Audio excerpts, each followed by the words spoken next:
Am I talking to what? Hyperspace? Hello, it's me. Nobody listens. Walt Disney Pictures invites you to take a special zero-to-hero look at the making of Hercules, Disney's 35th full-length animated feature. All right, all right! Oh, yeah! Bless my soul, Herc was on a roll. Person of the weekend, every Greek opinion poll. Drawing its story from the mythical muscle man, Hercules is an over-the-top comedy with a unique place in the history of Disney animation. It's the first Disney feature, really, that's based on mythology rather than fairy tales or folk tales. Well, what do you know? The story follows the amazing journeys of Hercules as he grows from a boy to a young man, battles the forces of evil, and along the way learns what it takes to be a real hero. He was a god, son of Zeus. Look how cute he is. Thank you, thank you. And he was basically, he came to the earth, which made him mortal, and he can't return to Mount Olympus unless he proves himself a true hero. Isn't that too nutty? I think he starts out the movie really wanting to be a hero just for the sort of, the glamour of it all. I'm an action figure. And he sort of discovers, through beating up, huge monsters that what a true hero is. By creating hit movies like The Little Mermaid and Aladdin, directors John Musker and Ron Clements helped usher in a new generation of Disney animation. Now, these talented filmmakers are updating the legend of Hercules with their own outrageous brand of humor. Yes, thank you for the info. We call this thing sort of an epic comedy, so playing comedy against people's expectations of Greek mythology, which are often kind of stuffy or it's something academic, and we tried to make it very contemporary and accessible. I think I'm gonna like it here. John Musker and Ron Clements, our directors and writers, are some of the funniest people I've ever worked with. Yeah?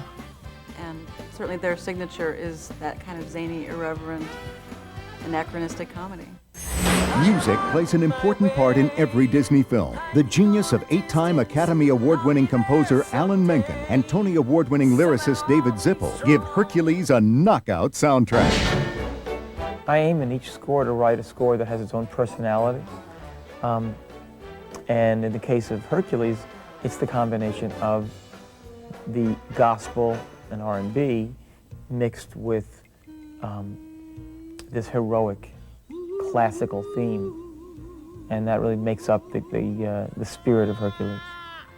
It was decided early on that the gospel-belting muses would play an important role in telling this larger-than-life tale. In some way, gospel really fit this movie because it's so big, and it's about hope, and it's about dreams. They're harmonizing, they blend perfectly, and they are hitting notes that are in the stratosphere.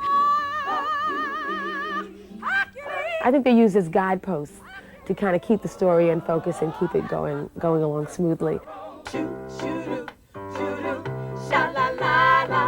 The music is R&B gospel, and it rocks. Now he's a honcho, he's a hero. He was a kid with his act down pat. Musker, Clements, and the rest of their creative team work out the characters and scenes ahead of time in lively story pitch sessions. I'm right behind you, kid. Whew, I'm way behind you, kid. Once the story is completed, actors perform voiceovers, adding yet another dimension to the characters. I'm right behind you, kid. I'm way behind you, kid.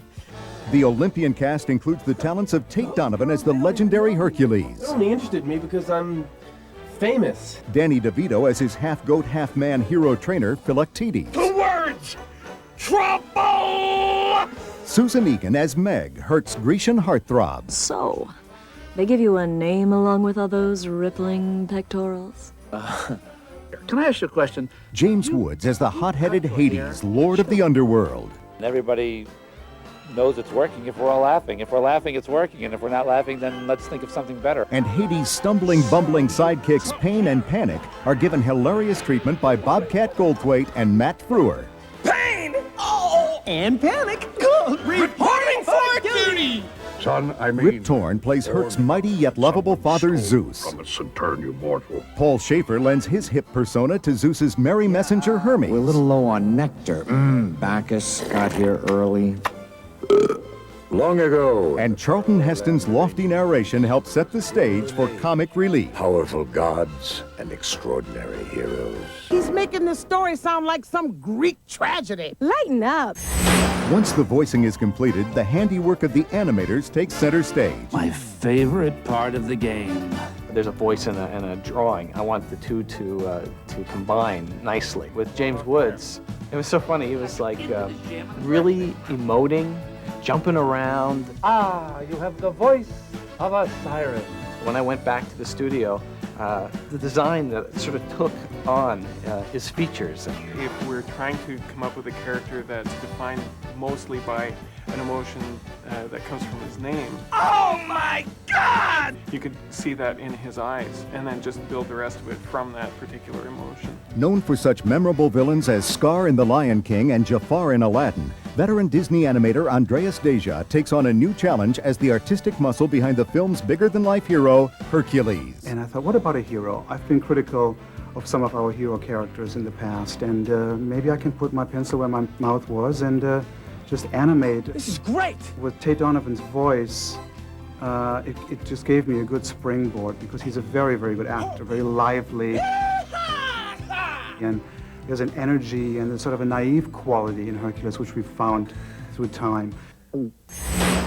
Working with the talented Disney team is renowned British political satirist and artist Gerald Scarfe, designer of the avant-garde film Pink Floyd, The Wall. Well, I'm called a design consultant, and Ron and John, the two directors, seem to want to get my kind of look into the movie, the way that I draw and the characters that I have. They seem to want to try and infuse that into the movie as much as is possible. Scarfe's influence as artistic advisor helped set Hercules apart from other Disney films. Gerald Scarfe's style demanded being bold and simple and not fussy with details. It's such a departure from what we've done previously in terms of the styling. I think this, more than any of our recent Disney films, really moves forward and really shows a whole different world, a whole different look. Nice work! Excelente!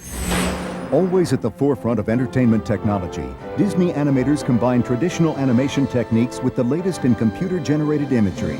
CGI wizard Roger Gould explains how the two creative approaches work together. Over the last 10 years, the studio has been using computers more and more in each film to do that thing that we couldn't do before. The Hydra, which is a great mythological monster that you slice off a head and it regenerates and it becomes more and more horrible and ferocious. And they said, no, previous depictions, we've seen 3 Hydra heads or 6 or 9, but could we do 30? Holy Hera. The Hydra is a particular challenge and a natural for the computer. Since we didn't want to draw a 30-headed Hydra, we can duplicate aspects of it. Will you forget the head slicing thing? But it is quite a challenge to organize it and animate it in a way that doesn't look like duplication. Phil, what do you call that thing? Definitely not good! Although the Hydra presented the greatest challenge, the Disney CGI team looked for other ways to take audiences to new heights. We have Olympus, which is the city that's not simply built in the clouds, but it's actually a city made of cloud. And the directors wanted some way to realize that. So by using morphing, we were able to take a very small number of paintings, like 2 or 3 paintings, and actually have the computer create the animation that goes between them. So that we suddenly can have Hercules' crib rising up out of the clouds. The results are nothing short of spectacular visuals and powerful storytelling. More than 700 artists, animators, and technicians will eventually contribute to this Herculean effort. We really embrace the art form and don't take ourselves too seriously. So how do you make a great animated comedy that takes over 3 years to produce? 2 words. Keep it fun.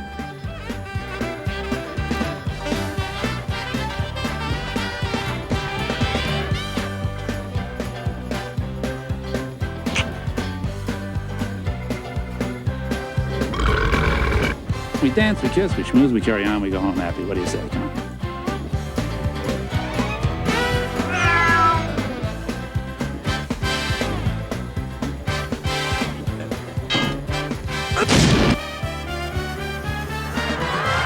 Yes, indeed! Thanks for everything, Herc. It's been a real slice.